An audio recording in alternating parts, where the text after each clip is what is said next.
Olá, eu sou o professor Bispoeta, o seu professor de língua portuguesa. A morte é o recomeço de Bispoeta. A morte é o recomeço de um novo ciclo de vida, quando a alma renascida desvencilha-se do tropeço chamado corpo carnal, apenas um instrumento para nosso crescimento em passageira viagem astral. Anônimos e famosos, incrédulos e crentes, um dia estaremos ausentes. Não é adeus, é até logo, pois a única certeza aprendida nessa terra é que uma vida se encerra e renasce em nova grandeza. Peço a longevidade, ao mesmo tempo me preocupa ter de usar uma lupa para enxergar a imortalidade. Quando chegar a hora e receber minha senha, espero que eu não tenha nenhum temor de ir embora. E para você que acompanhou até aqui essa recitação, que fala de morte, sim, mas ao mesmo tempo fala de vida, porque a morte nada mais é do que o renascimento. Nós vamos renascer um dia para aqueles que creem, e para aqueles que não creem, nós vamos renascer do mesmo jeito, tudo bem? Vou fazer um convite. Invista 10 a 12 minutos do seu tempo, assista essa teleaula até o final, inscreva-se no canal, toque no sininho, compartilhe os vídeos e, se puder, me honrar com seu comentário, com seu ponto de vista, com a sua pergunta ao final dessa videoaula, ficarei muito feliz e pode ter certeza, responderei a todas as questões. Certo, Elide? Certo. Vamos prosseguir? Vamos. Vamos. Hoje estamos prosseguindo, estamos entrando na nossa 10ª parte, a oração e as funções oracionais. Estamos no número 5, termos integráveis e não integráveis. Estamos retomando o que nós vimos na aula passada, na teleaula passada. Não pensava nos amigos, não pensava neles. O neles está se reportando aos amigos, fica bem claro aqui. Assistimos ao jogo, assistimos a ele. A ele está retomando ao jogo. Por outro lado, termos não argumentais podem ser integráveis, como ocorre com o chamado dativo de interesse, que estudaremos mais adiante. Calma, estudaremos mais adiante. Não me mexam nesses papéis. Se nós pensarmos bem e eliminarmos esse clítico daqui, lembram-se do pronome clítico? Esse me aqui é um pronome clítico. Se nós simplesmente tirarmos esse me daqui, não mexam nesses papéis. Mas, para dar ênfase, o autor quis colocar esse pronome clítico. Não me mexam nesses papéis. Para ser bem enfático, para ser bem claro que não quer que mexam nos papéis dele. Então ele colocou esse me que não tem nenhuma função sintática. Esse me aqui não tem nenhuma função sintática. Mas nós vamos estudar isso com calma em outros módulos. Conhecendo melhor o predicado, voltando, conhecendo melhor o predicado, núcleo e determinante. Já vimos que sujeito e predicado organizam a relação predicativa, relação que constitui oração favorita e normal da língua portuguesa, organização que se traduz por marcas formais, como a concordância de número e pessoa, que estudaremos mais adiante. O núcleo do predicado está constituído por uma classe de palavras chamada verbo, que é uma das instâncias mais importantes da nossa língua. Assim é que as orações ditas favoritas não dispensam o verbo explícito ou oculto pelas possibilidades da referência discursiva.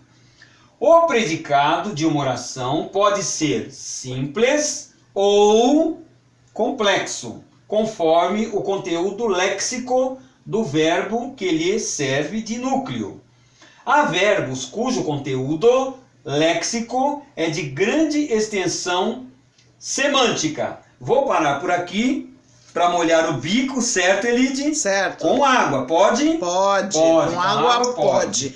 Lembrando que o professor Bispoeta está em todas as redes sociais, inclusive todas as aulas estão gravadas no YouTube, as teleaulas, e é só procurar no playlist que encontra todas as matérias que queira tirar as dúvidas ou que ainda não assistiu. É isso, professor? Isso, Elide. E você me ensinou como fazer para encontrar a minha página no YouTube, mesmo que a pessoa não faça parte do YouTube. Como é que faz, Elide? É só ir lá na barra de ferramentas, tem uma lupa. Mas tem que escrever YouTube? Como é que faz isso? Não, a pessoa entra no YouTube. Ah, como é que faz para entrar no YouTube? Vai no Google e escreve YouTube. Aí certo. Aparece lá o link do YouTube. Certo. Clica no YouTube, aí lá vai aparecer uma barra de ferramenta com uma lupa. E tem uma lupa. Aí escreve Bispoeta, já vai cair na página do Bispoeta. E aí, dentro da página do Bispoeta, a pessoa vai lá no playlist, que fica bem Mas como é que faz? Tem que clicar em Fernando Bispo da Silva Bispoeta? Clica em cima Clica do em nome? cima do nome, Fernando Bispo da Silva. Legal. E aí cai na página do Bispoeta. Certo. Vai na playlist e escolhe a aula que quer. Legal, e vai aparecer todas as playlists? Todas as playlists. Legal. Substantivo, verbo, pronome e assim por diante. Muito bom. Muito obrigado, Elide. Você é valiosíssima nessas pesquisas. Muito obrigado. Bom, retomando. Léxico é de grande extensão semântica, de modo que, se desejamos expressar determinada realidade, temos de delimitar essa extensão semântica mediante o auxílio de outros signos léxicos, adequados à realidade concreta. Estes outros signos léxicos que nos socorrem nessa delimitação da extensão semântica do verbo, verdadeiros delimitadores semânticos verbais, se chamam argumentos ou complementos verbais. Os verbos que necessitam dessa delimitação semântica recebem o nome de transitivos. Eu estou vendo pessoas já tremendo aí quando se fala em verbos transitivos, hein? Tem pessoas tremendo aí? Calma, gente. Verbos transitivos é muito simples. O porteiro viu. Qual é a pergunta que vem depois? Viu o quê? O automóvel.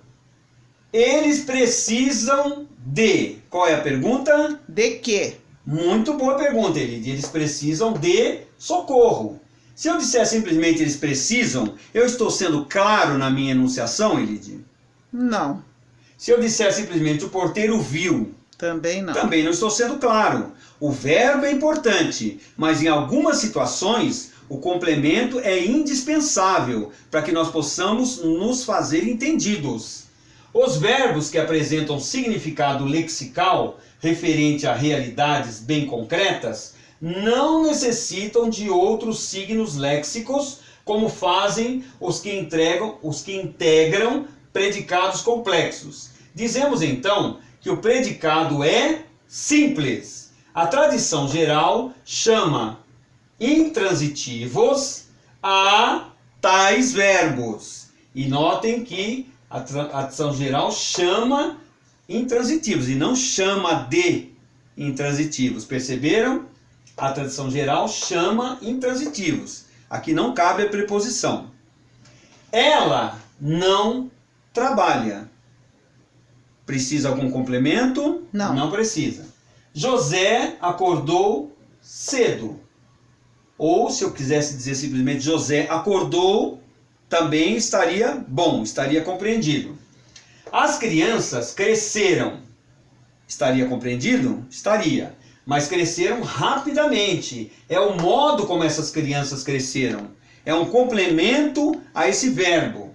Eu estou estendendo a noção do modo como essas crianças cresceram. Um mesmo verbo pode ser usado transitiva ou intransitivamente, principalmente quando o processo verbal tem aplicação muito vaga. Eles comeram. Eles comeram. Mas comeram o quê? Foi um lanche, uma batata, o quê? Eles comeram maçãs. É um verbo, é uma relação transitiva. Eles não comeram. Aqui já é uma relação intransitiva. Então percebam que esse verbo tem uma flutuação entre transitivo e intransitivo. Para simplificar bem o nosso entendimento, verbo transitivo é aquele que vai necessitar de algum tipo de complemento. Não importa o nome que se dê a esse complemento. Se eu digo, ele leu, fica claro o que eu quero dizer? Não. Não fica muito claro, mas ele leu o quê? Esse complemento é que torna esse verbo transitivo. Eles comeram. Não fica claro, comeram sozinho. Então, todo verbo transitivo, ou pode ser que tenha alguma outra situação que nós estudaremos com mais vagar, pede um complemento. Já o verbo intransitivo não pede complemento. Tudo bem? Para simplificar? Mas nós vamos tratar esse assunto com mais vagar nos próximos módulos. Tudo bem? Bem, estamos chegando ao final de mais essa teleaula. Muito agradecidos pela bondade, pela generosidade de todos em acompanhar as teleaulas. E sejam muito felizes. Fiquem com Deus.